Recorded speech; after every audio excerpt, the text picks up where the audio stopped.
My mother-in-law planned a party at my restaurant but didn't pay a penny. A few days later she threw another party for her wealthy friends and said I practically own this restaurant and my daughter-in-law is just a servant here. So after her speech, I handed her the bill for $48,000 in front of her friends. What happened next she wasn't expecting. The sound of crystal glasses clinking and fake laughter floated up from the private dining room of my restaurant. I stood at the top of the stairs, frozen in place, as my mother-in-law Madison's voice sliced through the air like a sharp knife. Of course, I never pay here. This is my daughter-in-law's place, and family privileges mean everything is free for me. Honestly, I practically own half of it, considering how much we helped them get started, she said. I gripped the stack of invoices in my hands tightly, my knuckles widening. Her lies spilled out so smoothly, each word hitting like a poisoned dart aimed straight at my reputation. My name is Lauren, and this restaurant, every brick, every pan, every recipe was built by me. 17 years of hard work, long days, and countless burned fingers went into creating this place. Not a single cent came from the Thompson family's so-called fortune. Madison, you must tell us how you convinced her to use that amazing truffle supplier, one of her society friends said with a laugh. Oh, I just insisted, Madison replied, her tone dripping with condescension. The poor thing needed so much guidance in the beginning. Honestly, she still does. The invoices crumpled in my fists as their laughter echoed louder, followed by the unmistakable pop of another champagne bottle, my most expensive vintage, no doubt. My phone buzzed, and I glanced at the screen. It was a text from Brandon, my husband. Mom says she's entertaining some friends at the restaurant. Hope that's okay. Hope that's okay? Like, I was some kid asking for permission to borrow the car. This wasn't okay. I wasn't a teenager. I was a business owner, and his mother was robbing me blind. I started down the stairs, each step deliberates, my heels clicking sharply against the wood. The laughter from the dining room grew louder as I approached. Madison was in her element, commanding attention like a queen holding court. She was pouring my wine and serving my food, acting like party favors were hers to give away, all while spreading lies about my abilities. My hand paused on the door handle. Through the frosted glass, I could see their shapes, 7 or 8 women, gesturing with wine glasses in hand, every one of them hanging on Madison's every word. For 4 years, I had swallowed my pride, played the role of the good daughter-in-law, and let her walk through my restaurant as if it belonged to her. Madison's voice carried through the door, louder now. It's a good thing I'm here to maintain standards. Left to her own devices, her words trailed off, but I had heard enough. My patience had reached its limit. I pushed the door open, and the room went silent. Every head turned to look at me. Madison's perfectly painted smile stayed in place, but her eyes turned cold and sharp. Lauren, darling, she said sweetly, I was just telling everyone about our little restaurant. Our little restaurant. Something inside me snapped. It wasn't loud or dramatic, but it was final, like a string stretched too tight finally breaking. Actually, Madison, I said, keeping my voice steady even though anger burned in my chest, I think it's time we talk about exactly whose restaurant this is. I slammed our bedroom door so hard that the wedding photo on the wall fell, the frame cracking right down the middle, splitting between Brandon and me. Somehow, it felt fitting. You're being completely unreasonable. Brandon's voice came through the door. Mom was just trying to be social. She brings valuable connections to the restaurant. Valuable connections? I yanked the door open and faced him. Your mother just cost me $4,000 in wine and food tonight, and that's not even counting the damage she's doing to my reputation. Brandon stood there in a wrinkled t-shirt, his shoulders slumped like they'd been since he lost his job 4 months ago. She's trying to help, Lauren, he said. You know how influential her friends are in the restaurant world. Helps, I laughed bitterly, by telling everyone she basically owns my restaurant? That I can't make decisions without hers. That's not what she meant, he said quickly. Then what did she mean? Brandon? Please explain to me how your mother spreading lies about my business is supposed to help me. He ran his hands through his hair, a habit so familiar it made my chest ache. You're taking this too personally. Mom's just proud of what we've built. We. The word hit me like acid. What exactly have you built, Brandon? Or your mother? Because I'm the one who worked double shifts for 17 years to save up. I'm the one who created every recipe, hired every staff member, and solved every crisis while you were sitting at your cushy corporate job. His face darkened, and his voice was cold. That's a low blow, Lauren. You know, I'm trying to find a job, are you? Because your mother told her friends you're taking a sabbatical to explore new opportunities. Is that what we're calling it now? I said, my voice sharp. Stop attacking my mother, Brandon shouted, slamming his fist into the wall. The sudden dent in the drywall shocked us both into silence. I grabbed my laptop from the bed. You know what? I'm going to the restaurant. I need to fix the mess your mother made today. Lauren, wait. And starting tomorrow, your mother pays full price like everyone else. If she doesn't like it, she can take her little social gathering somewhere else. You can't do that to her, he protested. I stopped at the doorway and turned to face him. After 13 years of marriage, he suddenly felt like a stranger. Watch me, I said coldly. If you do this, he said quietly, you're choosing business over family. No, Brandon, I replied, I'm choosing self-respect over manipulation. Maybe you should try it sometime. Without waiting for a response, I walked out, my heels clicking against the hardwood floor like a countdown. In the car, I pulled up the restaurant security camera feed on my phone. Madison's society friends were already posting about their free lunch on social media, tagging the restaurant. Each notification felt like another nail in the coffin of my marriage. My phone buzzed, a text from my friend Cheryl, wine emergency at my place, come now. For once, running away felt like the only sane option. At Cheryl's, the harsh light of her laptop glowed across the kitchen counter. She pulled up her husband Timothy's bank statements, her fingers scrolling through them quickly. My hands shook as I clutched my third glass of wine. Holy, Cheryl whispered, stopping on a screen. Look at these transfers to Madison's personal account. They're huge. I leaned closer, my chest tightening. And look at the dates, she added, right after Brandon lost his job. Does Timothy know? I asked, dread pooling in my stomach. No, she said. He trusts her completely. I swallowed hard, the wine now tasting bitter, just like Brandon trusts her. Cheryl highlighted another transaction, $250,000 in the last 4 months alone. What is she even doing with all this money? My phone buzzed again, another Instagram notification. It was Madison, posing at a charity gala, dripping in new jewelry. The caption read, supporting local artists while maintaining standards of excellence. Maintaining standards, I muttered bitterly, feeling the weight of betrayal settle deeper in my chest. I muttered, showing Cheryl the post. That's her favorite line lately, usually right before she tells me how to run my restaurant. Lauren, Cheryl said, her voice serious. You have to tell Timothy, and destroy my marriage. I shook my head. Brandon will never forgive me. Your marriage, Cheryl slammed the laptop shut. Honey, your marriage ended the moment Brandon chose his mom's lies over your truth. The doorbell rang. Cheryl checked her phone and swore, that's probably Kevin with the kids. I forgot he's dropping them off early. I should go anyway, I said, steadying myself against the counter. I need to check on the restaurant. Wait, Cheryl said, grabbing my arm. Promise me you'll think about telling Timothy. This isn't just about your restaurant anymore. Madison is stealing from her own husband. I'll think about it, I mumbled. Outside, I fumbled with my car keys, my hands trembling. My phone buzzed with a text from Brandon. Mom's upset about what he said. We need to talk. Before I could reply, another notification popped up. A review of my restaurant posted an hour ago. My heart sank when I saw the name, Andrew Tate, the city's most influential food critic. I hadn't even known he'd been there tonight. The review was scathing. While Carter shows promise, it suffers from inconsistent standards and unclear vision. One wonders if the recent rumors of family interference. I didn't finish reading. Madison's voice echoed in my head. Maintaining standards. The timing couldn't be a coincidence. She must have known Andrew was coming and had deliberately planned her little show with her friends on the same night. My phone buzzed again. This time, it was Timothy. Lauren, we need to talk about some concerning bank statements. Can we meet privately? I stared at the message. My hands were steady now. The wine buzz gone, replaced by a cold clarity. Madison had finally pushed too far. Now, I had to decide what to do about it. The choice was simple. I could protect my family's feelings, or I could protect the truth. But I couldn't do both. The private booth at Marcello's felt more like a confessional. Timothy sat across from me, his usual air of confidence dimmed by the stack of bank statements between us. His hand shook slightly as he turned another page. $250,000, he said quietly. In just 4 months.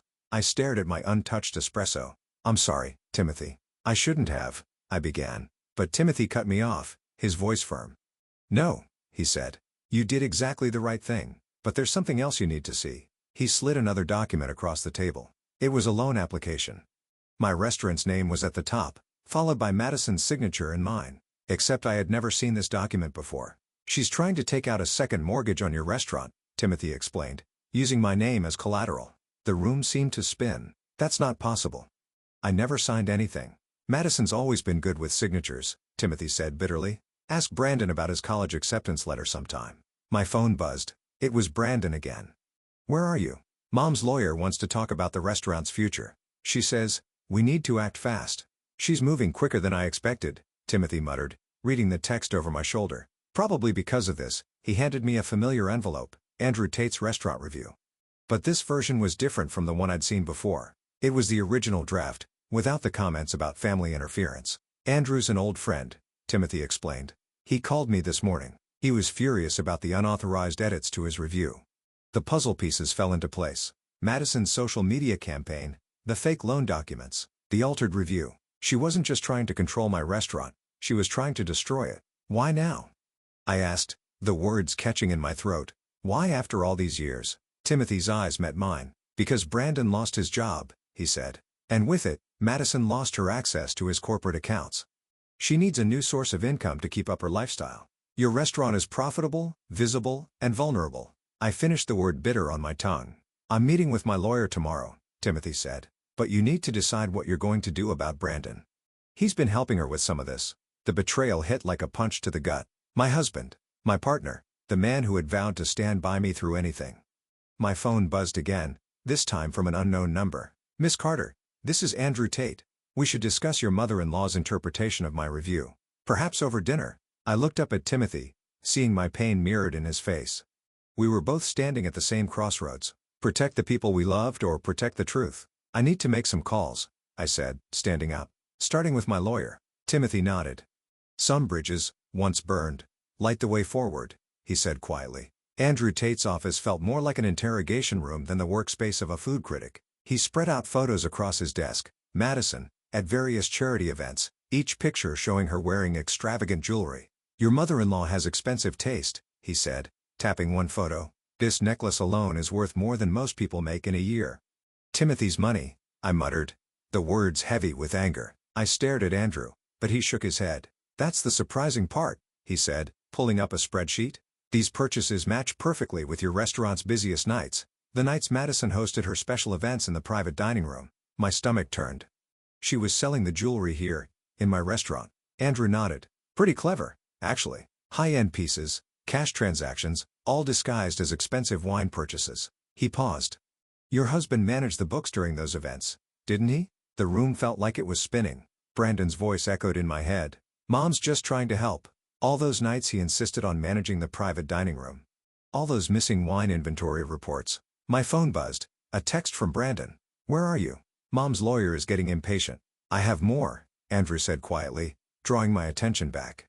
You should know Madison has been reaching out to my colleagues, trying to plant stories about your restaurant, claims of health code violations, tax issues. She's trying to destroy me, I said, my voice barely above a whisper. No, Andrew said, meeting my eyes. She's trying to force you out so Brandon can take over. She wants to make it look like mismanagement, not theft. My phone buzzed again, this time from Cheryl. SOS, Madison just walked into your restaurant with 2 health inspectors. I have to go, I said, gathering the photos. Lauren, Andrew said, catching my arm. There's more. The jewelry, it's all fake. Madison has been selling counterfeit pieces to her society friends through your restaurant. The final piece of the puzzle clicked into place. This wasn't just money laundering, it was fraud. And Brandon had helped her do it. I'm running a story next week, Andrew said, but I wanted to tell you first. You need to protect yourself. My phone lit up with another message, this time from Timothy. Madison has emptied our accounts, all of them, including Brandon's trust fund. The walls felt like they were closing in.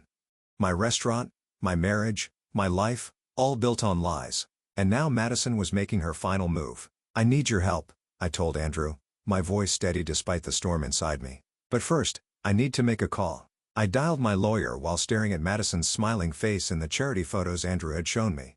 She thought she'd won. She thought she'd finally broken me, but she'd forgotten something.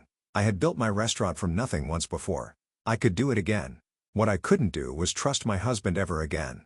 The private dining room felt suffocating. Madison sat at the head of the table wearing another piece of counterfeit jewelry, her posture regal and smug. Brandon hovered behind her, looking like a guard dog. Timothy's absence at the table felt louder than words, his empty chair an accusation all on its own. Really, Lauren, Madison sighed, lazily flipping through the stack of documents I'd placed before her. All this drama over a few business arrangements. Business arrangements? I said, my voice sharp and unshaking. Is that what we're calling fraud now? Brandon stepped forward. Lauren, you're overreacting. Mom was just selling fake jewelry through your restaurant. Through my restaurant, I interrupted, my voice firm, while dragging my name and reputation through the mud. That's not overreacting, Brandon. That's fact. I pulled out my phone and hit play on a recording. Madison's voice filled the room. "Of course, it's authentic, darling, and such a bargain through my private collection," she said smoothly. Madison's perfectly manicured nails gripped the edge of the table. "Where did you get that?" she hissed. "Your buyers are furious, Madison," I said calmly, "especially the ones who tried to insure their purchases." "You ungrateful little," she began, but the dining room door opened, cutting her off. Timothy walked in, followed by 3 police officers. "Timothy." Madison's voice turned sharp and panicked.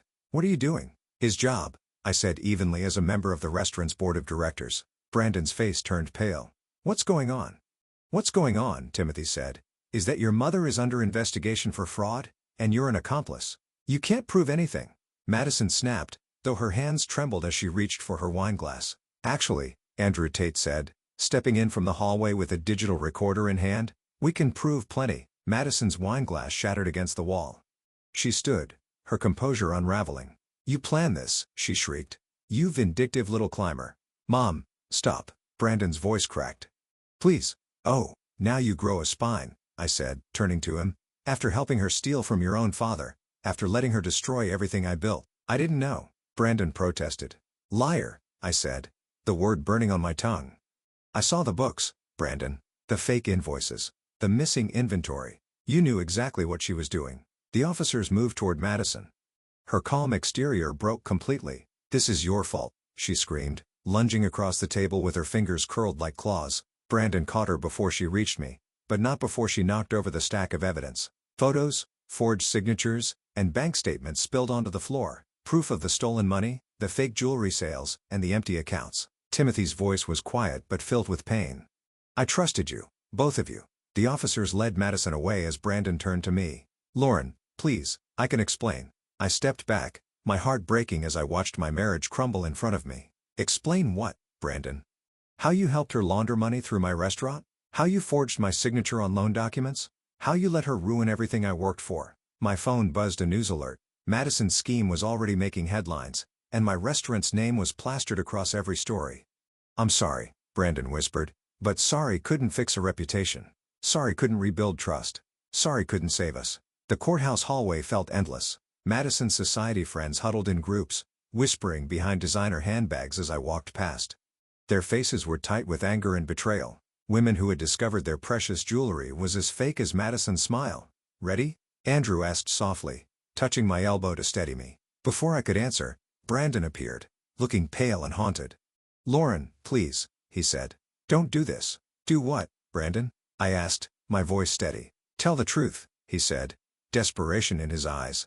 "She's my mother," he added weakly. "And I was your wife," I said, the past tense slipping out naturally. "But that didn't stop either of you from destroying everything." The courtroom doors opened, and I walked inside. Madison sat at the defendant's table, her perfect posture a stark contrast to the dull gray of her prison jumpsuit. Her eyes met mine, sharp and calculating. "Last chance," she said as I took the witness stand. "Family should protect family, like you protected Timothy's money or Brandon's future." I shot back. Her expression cracked for a moment, but she recovered quickly. "I gave Brandon purpose when you made him feel worthless. You made him weak. I made him loyal," she spat, her voice echoing in the silent courtroom. "Something you never understood. Loyalty." I pulled out my phone and played a recording. "Like this loyalties?" Madison's own voice filled the room. "Brandon's pathetic, really. So desperate for mommy's approval, he'll sign anything. Just like his father." The color drained from Brandon's face. Madison's mask shattered. She lunged forward, but her lawyer grabbed her arm and held her back. "That's not I never," she stammered. "Your Honor," Andrew stood, holding a stack of documents. "I'd like to submit evidence of similar recordings showing Mrs. Thompson's systematic manipulation of her son and her victims." Madison's composure disintegrated. "You're ruining everything," she screamed. "All my work. My reputation." "Your reputation?" One of her former friends stood up, her voice shaking with anger. "What about our reputations? Our money?" The courtroom erupted into chaos. Through it all, I watched Brandon, my husband of 13 years, sitting silently, his face pale. For the first time, he looked like he truly saw his mother for who she was. "I'm sorry," he mouthed, not to Madison, but to me. The judge's gavel cracked through the noise like thunder. "Order. Mrs. Thompson, control yourself, or I'll hold you in contempt." "You ungrateful." Madison broke free from her lawyer, lunging toward me. I should have destroyed you when her words stopped as Timothy stuck between us. Enough, Madison, he said firmly. The silence that followed was heavy, like a curtain finally falling on a long and painful play. Mr. Thompson, the judge said, turning to Timothy, would you like to make your statement now? Timothy straightened his tie, looking every inch the respected businessman he was. Yes, Your Honor. I'd like to start with an apology to my daughter-in-law, to our friends, and to everyone my wife manipulated, including our son. Madison collapsed into her chair, finally defeated, not by revenge, but by the truth she had fought so hard to bury. Sometimes, karma doesn't need help. It just needs witnesses. The last box of Madison's belongings sat unopened in my office. Through the restaurant window, I watched the morning delivery trucks arrive, the familiar rhythm of a new day beginning. My day, my restaurant. Andrews stood nearby, adjusting his tie. He looked more nervous now than he had during the entire trial. I picked up the box and carried it outside. One last thing, I said. The dumpster lid creaked as I opened it. Inside the box, Madison's prized collection of fake jewelry glittered, her last attempt at manipulation left behind like a poisoned gift. You don't want to keep any of it? Andrew asked. As a reminder of what? I said, tossing the box into the dumpster. How revenge tastes. The crash of the jewelry hitting the bottom was surprisingly satisfying. I prefer creating things over destroying them. My phone buzzed, Brandon's divorce lawyer with updates on the final paperwork. Right below that, a message from Timothy about the restaurant's upcoming board meeting. Life was moving forward, one notification at a time. Speaking of creating, Andrew said, clearing his throat, my new review runs tomorrow. My heart skipped a beat. The restaurant's reputation had taken a hit during the trial despite the sympathy press. I had to be objective, he added, handing me an advanced copy, but I also had to be honest. The headline caught my eye, rising from the ashes, How Betrayal Forged a Stronger Kitchen. Andrew, I murmured, scanning the text. Keep reading, he said, shifting a little nervously. Phrases jumped out at me, refined through adversity and authenticity in every dish, but it was the final paragraph that made me stop. In the end, Carter's greatest achievement isn't its innovative menu or impeccable service. It's the proof that integrity, like the finest recipes, requires both heat and patience to perfect. By exposing deception, owner Lauren Carter didn't just save her restaurant, she redefined its identity. Every dish now carries a simple promise: what you see is what you get. In a world of curated facades, such honesty tastes revolutionary. Too much? Andrew asked, looking uncomfortable. Before I could answer, the kitchen door swung open. My head chef stuck his head out. Chef, the new menu tasting is ready. I turned to Andrew. Stay for breakfast. I'm trying something new. Always, he said, smiling with understanding. During the